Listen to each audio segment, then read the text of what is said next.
Ambassador Dr. Remi Duyile is a global business leader, UN Peace Ambassador, and former Fortune 50 Vice President with over 35 years of experience in finance and international trade.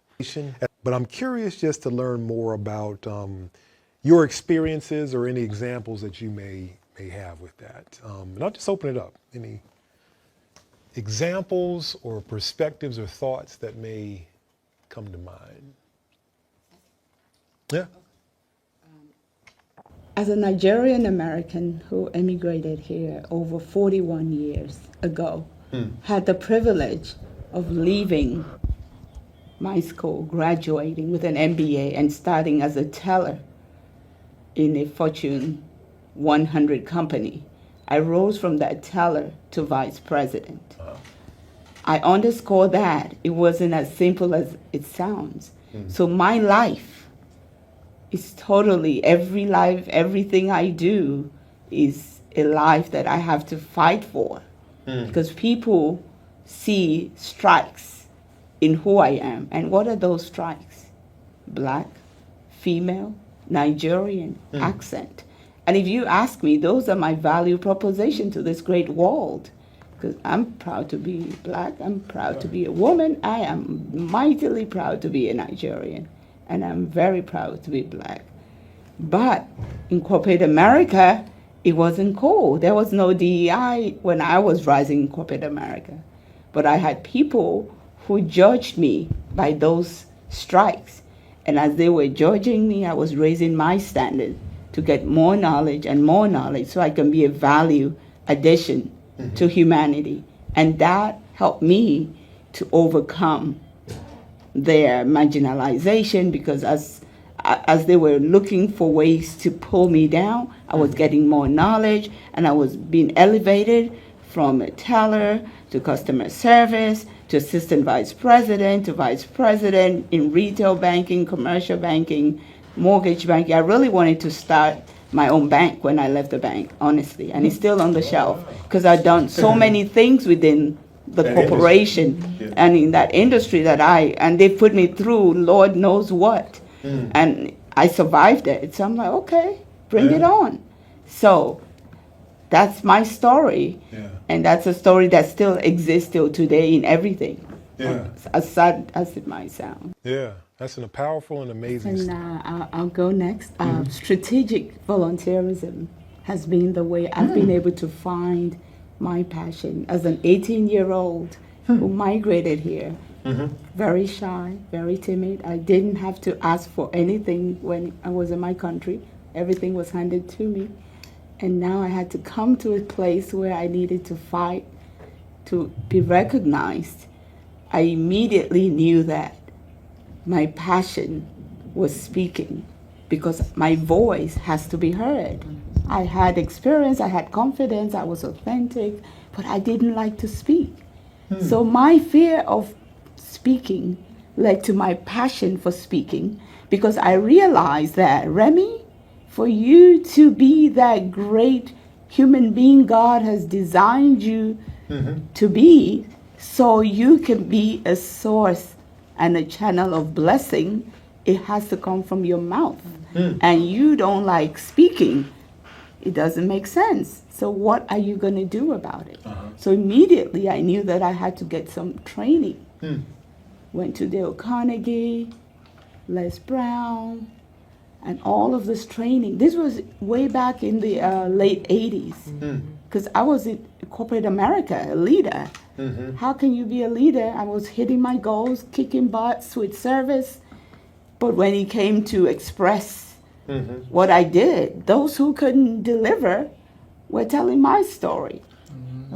Because some people like to talk. That's how they're wired, no offense. They didn't shut my mouth. So the holy anger came in me. I'm like, okay, Remi, I know my deficiency is getting that voice.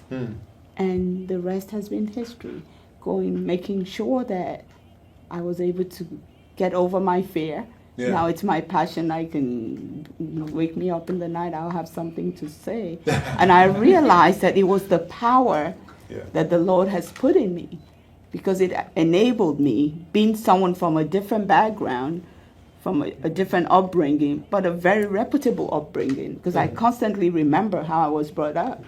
So I wasn't trying to be here in America to outdo people I left back home. They were already all that and a bag of chips. So if I did well, it was to measure up.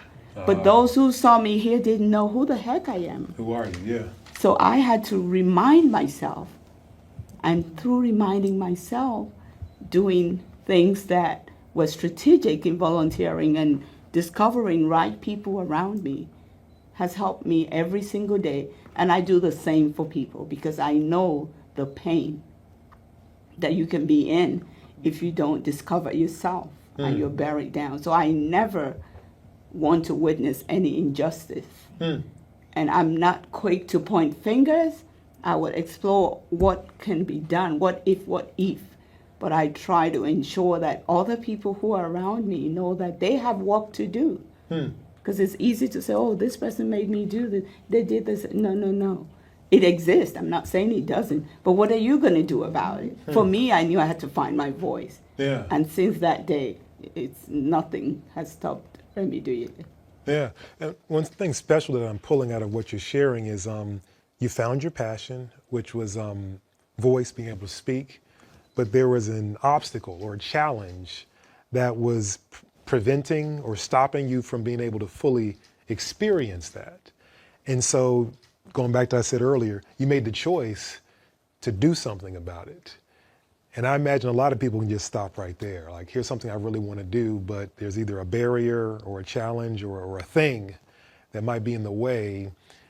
And at that moment, you got a choice to figure out how to either go around, over top, underneath, do something, or get help, a number of things like that, or stop is a thing. But being able to choose to keep going, choose to get help, choose to get resources, as well as helping others. Current self, the same thing. Yeah. What would you tell your younger self? On my end, I would just say embrace who you are and know whose you are. And when I say that, I don't mean who's your dad, earthly. Who is that person that's greater than anyone that you know? So that you know that everything is possible, but in his time. It won't be your timetable. I would destroy every timetable because none of my timetable has ever worked. But the work on the timetable are materializing. I mean, they're manifesting every day, but never fitted my timetable. So when I sit back after I've worried, like she said, relax, and all the things that I thought were in my timetable didn't work when I wanted it to work, worrying for nothing, when they start opening up and working, I'm like, okay, this is all of it, and it all comes together like a sweet smelling server that makes you to feel like, I've got this. Yeah. I've got this. So definitely embrace yourself. Yeah. Know whose you are and who you are, and constantly walk in faith. It doesn't matter what your faith, what you believe in, but there's got to be someone greater than any human being that you can see. Yeah. And that's what I would tell my younger self. Yeah. One thing that comes up for me as you're sharing it, and I love it, what you're sharing is knowing who you are, and then knowing how to balance what other people think you should be. Sometimes it aligns, and that's great. There are usually a lot of times where it doesn't. And depending on who's in your ear, they can really influence and actually take you off course from who you are, because that's the way it's supposed to be, that's the plan, that's the Counted timeline. in, this too shall pass. What shall I be doing in this state is to remain a level of peace and operate in grace. I would definitely like to be remembered as the woman who has a possibility mindset in spite of whatever, and a woman who lives authentically and lives a life of legacy every day, because legacy is not what you leave. I have 2 companies. Every company has legacy as part of it. Every day, every experience that I set out to be part of, I'm thinking, what impact will I leave every single day of my life? So it's not about what is going to happen when I go, but what's happening now. That my children and my generation unborn, when people see them and remember me, they will be able to say, your mama was a woman who lived a life of possibilities, despite all of the odds against her. And they'll remind them what those things were that they didn't even know. That's how I would like to be remembered. Wow. Wow. Love it. I would say it's probably two parts. I hope that my life reflects the goodness of.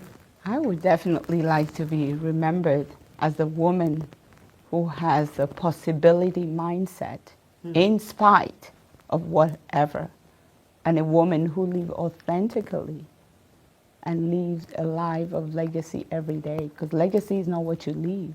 I have 2 companies. Every company has legacy as part of it. Every day, every experience that I set out to be part of, I'm thinking, what impact will I leave every single day of my life? So it's not about what is going to happen when I go, but what's happening now. That my children and my generation unborn, when people see them and remember me, they will be able to say, your mama was a woman who lived a life of possibilities, despite all of the odds against her. And they'll remind them what those things were that they didn't even know. That's how I would like to be remembered. Wow. Wow. Love it. I would say it's probably two parts. I hope that my life reflects